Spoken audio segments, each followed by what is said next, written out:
Hello guys, ഇന്നാണ് എനിക്ക് നോമ്പായിരുന്നു. അപ്പം നോമ്പിനിങ്ങനെ ഇരുന്നപ്പോൾ ഉച്ചയായപ്പോൾ ഇങ്ങനെ ഉപ്പിലിട്ട സാധനങ്ങളൊക്കെ കഴിക്കാനങ്ങ് കൊതി വന്ന്. അപ്പോഴാണ് ഞാൻ ആലോചിച്ചത് എൻ്റെ വീട്ടിൽ എല്ലാ ഐറ്റംസും ഉണ്ടല്ലോ എന്ന്. പൈനാപ്പിൾ ഉണ്ട്, നമ്മുടെ കക്കിരിയുണ്ട്, മാങ്ങയുണ്ട്, പിന്നെ മുളക്. അപ്പം ഞാനും എൻ്റെ അനിയനും കൂടി ഫസ്റ്റ് തന്നെ നല്ല ക്ലീൻ ചെയ്ത് പൈനാപ്പിൾ ചെറിയ ചെറിയ പീസുകളായിട്ട് സ്ലൈസ് പീസുകളായിട്ടാണ് ഞങ്ങൾ അരിഞ്ഞെടുക്കുന്നത്. അതാകുമ്പോൾ എല്ലാ സാധനവും ഉപ്പും പുളിയും എല്ലാം അങ്ങ് പിടിക്കും.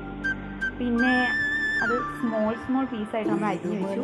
പിന്നെ അടുത്തതായിട്ട് നമ്മൾ അരിയാൻ പോകുന്നത് പിന്നെ മുന്തിരി ഞാൻ നോക്കിയപ്പോൾ ഉണ്ടായി. അപ്പം മുന്തിരി നമ്മൾ എടുക്കുന്നുണ്ട്. മുന്തിരി കഴുകി വെച്ചിരുന്നതാണ്. പിന്നെ മാങ്ങ ചെറിയ പീസുകളായിട്ട് മാങ്ങ അരിഞ്ഞു. പിന്നെ നമ്മുടെ വഴുതനയും പോയിട്ട് വെള്ളിരിക്കയാണ് പിന്നെ നമ്മൾ അരിഞ്ഞത്. പിന്നെ നമ്മളൊരു ഗ്ലാസിൻ്റെ ബോട്ടിലാണ് എടുക്കുന്നത്. ഒരു പുതിയൊരു ഗ്ലാസിൻ്റെ ബോട്ടിൽ നമ്മൾ ക്ലീൻ ചെയ്ത് വെച്ചിട്ടുണ്ട്. ഫസ്റ്റ് നമ്മൾ ഉപ്പാണ് ഇട്ടത്. ഉപ്പിട്ട ശേഷം അതിലേക്ക് ഞാൻ 2 സ്പൂണോളം ഉപ്പ് ആദ്യം ഇട്ടു കേട്ടോ. പിന്നെ അതിലേക്ക് നമ്മൾ വിനാഗിരി ഒഴിച്ചു.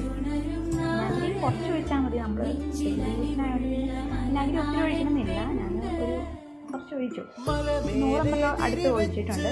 പിന്നെ അടുത്തതായിട്ട് നമ്മുടെ പച്ചമുളക് നമ്മൾ കുഞ്ഞതായിട്ട് പിന്നെ ആദ്യം തന്നെ മുന്തിരിയാണ് ഇട്ടത്. അതിലേക്ക് വെള്ളരിക്ക കുഞ്ഞിനായിട്ട്, പിന്നെ മാങ്ങയിട്ട്, പിന്നെ അടുത്തതായിട്ട് നമ്മുടെ വീട്ടിൽ കുറച്ച് ഉപ്പിലിട്ട് വെച്ചാൽ തന്നെ കുറച്ച് കണ്ണിമാങ്ങ ഉണ്ടായിരുന്നു, അത് ഇട്ടിട്ടുണ്ട്. അതും കഴിഞ്ഞിട്ട് നമ്മൾ പിന്നെ ഇടാൻ പോകുന്നതാണ് നമ്മുടെ മെയിൻ പൈനാപ്പിളാണ് ഏറ്റവും ഇതിൽ ടേസ്റ്റായിട്ട് വരാൻ പോകുന്നത്. പിന്നെ അതെല്ലാം ഇട്ട് ഫില്ല് ചെയ്ത് ഞങ്ങളങ്ങ് എടുത്ത് എല്ലാം കൂടി ഇട്ടിട്ട് ഇനി കുറച്ച് തിളപ്പിച്ചാറ്റിയ വെള്ളമുണ്ട്, അതിലേക്ക് കുറച്ച് ഉപ്പിട്ട് മിക്സ് ചെയ്തതാണ്. ആ വെള്ളവും കൂടെ ഞങ്ങൾ ഫുള്ളങ്ങ് ഒഴിച്ച് ഞങ്ങളത്